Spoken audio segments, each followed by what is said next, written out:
Hi, my name is Robert Ridley, and this is my presentation on the case study Missing Booster Club Funds. Category 1, we're looking at problem identification and analysis. So what do we know? We know that the school is located in an old residential area of a large city. The socioeconomic level of the families has been steadily declining. People are moving out to the suburbs. However, even with change in population and socioeconomic levels, there still seems to be a strong community involvement within the school.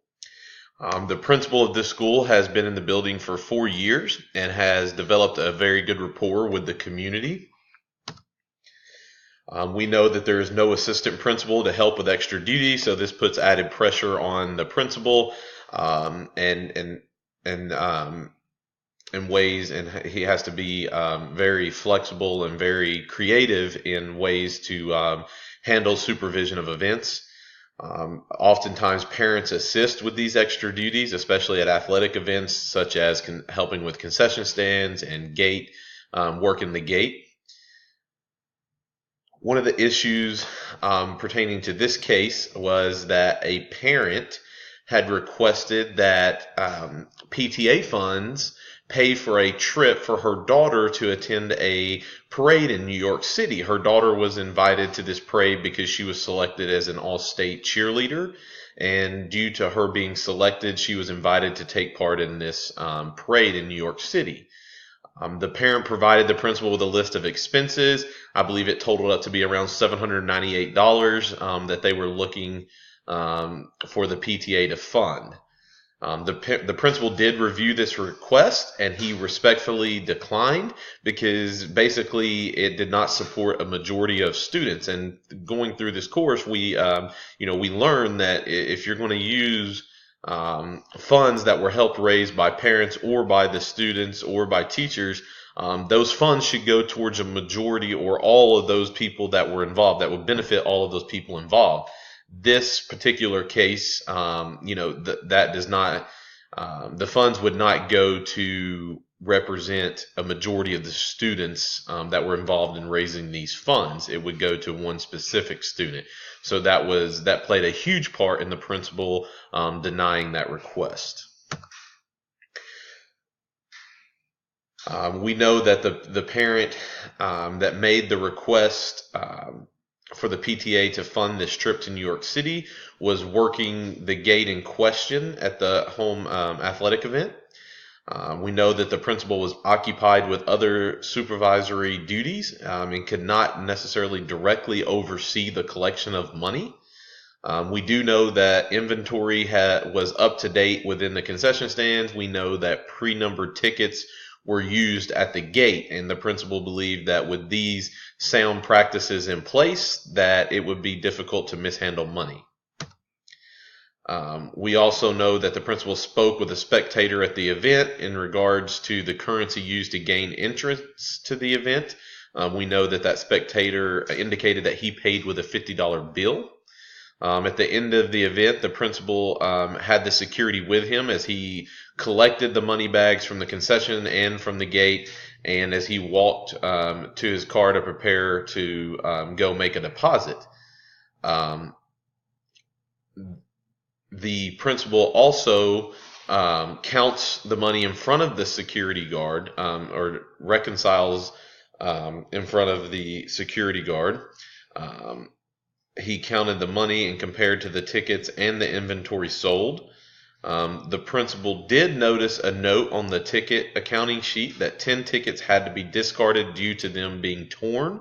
Mrs. Bauman actually wrote that note on the. It said in the case study that she was the one that wrote that note on the accounting sheet. However, the total amount did not reflect the amount that should have included those 10 discarded tickets. So there was a discrepancy there of $50. We know that the ticket proceeds match the number of tickets sold minus the 10 discarded. However, the total did not reflect the amount that should have included the 10 discarded. Principal also could not find that $50 bill which a spectator had previously stated he paid with. What we need to know what steps the principal took after he confirmed the funds were missing.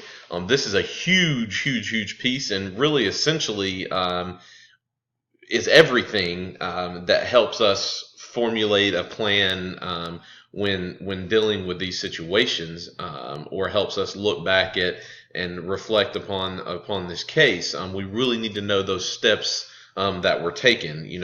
We also need to know, was there policies in place for torn tickets? What is the policy and procedures for people taking money?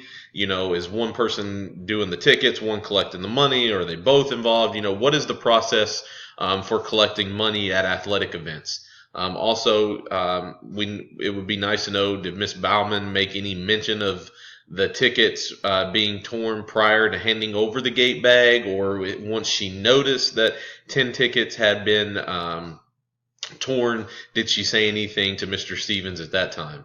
Also, what happened to the $50? There was a spectator that made comment that they paid with a $50 bill, and there is no $50 bill in the gate bag. So there's an obvious discrepancy there. The problem identification, obviously the issue in this case is the missing funds from the gate collection at an athletic event. We're missing $50 from that gate. Category 2, we're going to look at a proposed plan of action. Step 1, first you need to report your findings to the district office and obviously follow any policies and procedures in regards to missing funds, if there are policies and procedures put into place. If not, you would need to speak with your superintendent or your supervisor in regards to next steps that they would like to see you take as well. Also, I believe it is very important to interview all parties involved with extra duties that night. That way you're not singling anyone out, even though in this particular case some assumptions could be made rather quickly in regards to the request that was made and to the people that were working the gate, to the note that was left on the accounting sheet, to the so there are definitely some assumptions that could be made quickly. However, I believe it is imperative that you interview all parties and do not jump to any conclusions. You want to make sure that you are consistent and fair with everyone. Step 3, if there is no insight gained, then I would continue to follow those district policies and procedures in regards to missing funds. Also, if need be, there needs to be proper authorities involved. Also, at the very end, I think it is necessary to look back and reflect upon your policies and procedures and make sure that everything is clearly defined, all expectations are laid out ahead of time, and that all people handling money are properly trained and in those regards. When we're looking at category 3, this is an issue resolution for success. So first and foremost, anytime that decisions are made, they should be in the best interest of the students. Once you have an action plan and it has been implemented, I believe it's important to go back, like I said previously, and reflect on those policies and procedures to make sure that best practices are being applied. And if there needs to be change somewhere, then let's change that. So that way we're being proactive in our next steps. Ensure that all parties involved with handling the money have been properly trained. Also, if the principal is the only administrator in the school and there's no possible way of adding another administrator onto staff, I would look to identify those teachers in the building that have great leadership qualities, see if they're willing to take on some leadership roles within your building, and get them the proper training on event supervision, so that way they can help assist the principal with, if they're doing crowd supervision, the principal can kind of be overseeing the money or the concessions, or whatever that might look like depending on your building. But you can't do it all yourself, and it takes a team effort. So I would definitely look to identify those leaders in my building and lean on them to help me where I can, kind of delegate some of those smaller tasks out, just to help in regards to supervision and to help prevent situations like this. It's also imperative to have more than one person working when you're collecting money. Anytime you're collecting money, it's always nice to have that checks and balances. So anytime you have someone else working with them, they can kind of hold each other accountable. And then obviously the supervisor would hold all parties accountable. Category 4, you're looking at debriefing the problem through reflection. I believe reflection is huge anytime you're dealing with any situation, or just in general when you're looking at your policies and procedures. So first in reflecting upon this situation, I believe that we really need to know the steps the principal took after he realized the funds were missing. I think that's an essential piece to this case, and to determining what should take place.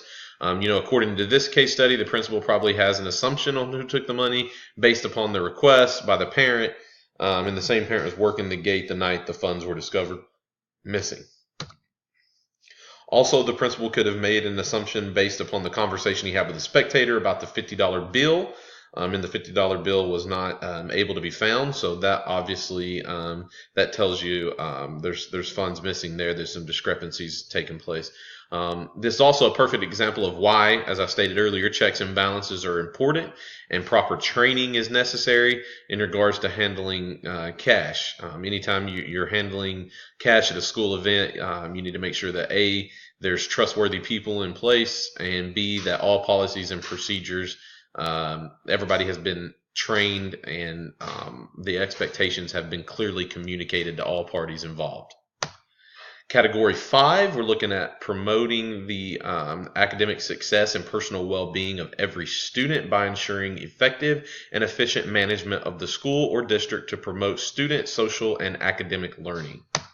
As the educational leader, it's essential that we build positive professional rapport with all stakeholders.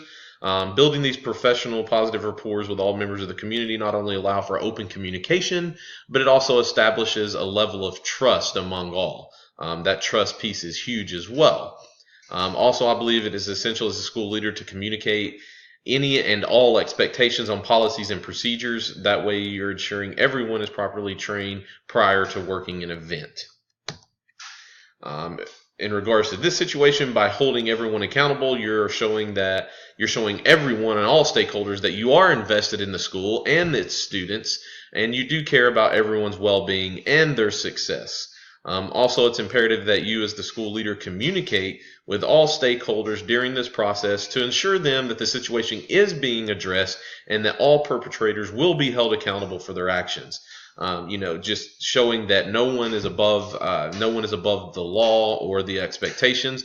If I have, as the school leader, if I have high expectations for myself, then in return, I expect those high expectations to be set by the faculty, staff, parents, and all involved. And I believe if you develop those relationships, everyone kind of feels that sense of a high expectation and tend to try to reach those expectations. If you set high expectations, I would be willing to bet nine out of 10 times people are going to try to meet those expectations. So I just believe open communication and making sure that everyone is properly trained and just holding people accountable is huge within this situation, to show that if you do break the law and that you do misappropriate funds, then action will be taken. Thank you for listening to my presentation, and I look forward to working with you guys throughout the remainder of our educational administration degree. Thank you.